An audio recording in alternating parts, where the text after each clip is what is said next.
అసలు వెంకటరమణుడుగా ఆయన రెండు ప్రాంతాల్ని ఉద్ధరించాడు. ఒకసారి అక్కడ శేషశైలం మీద కూర్చున్నాడు.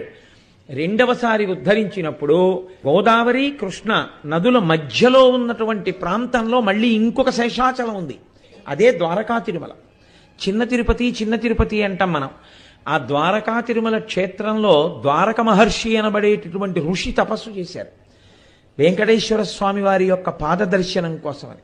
ఆయన మీద పెద్ద పుట్ట పట్టేసింది.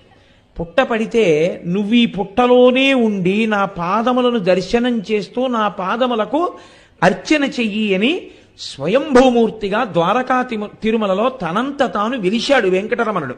అందుకే ఇక్కడ వరకే ఉంటారు, ఈ పై వరకే కనపడతారు, ఈ లోపల కనపడరు. ఆ మిగిలిన భాగం పుట్టలో ఉంటుంది. ఇప్పటికీ ఆ పుట్టలో ద్వారక మహర్షి కూర్చుని ఆయన పాదములకు అర్చన చేస్తుంటారు అని. ఇక్కడ వరకే ఉన్నటువంటి మూర్తికి నిత్యాభిషేకం చెయ్యడం, అలంకారం చెయ్యడం చాలా కష్టమని, చాలా చాలా అరుదైనటువంటి విషయం. ఒకే దేవాలయంలో ఒకే విమానంలో ఒకే మూర్తి రెండుగా ఉంటాడు. పుట్ట వరకు ఉన్నటువంటి వెంకటేశ్వర స్వామి వారు ఒకరు, పాదాల వరకు కనపడేటట్టుగా వెనక పీఠం మీద ఉన్నటువంటి వెంకటేశ్వర స్వామి వారు ఒకరు.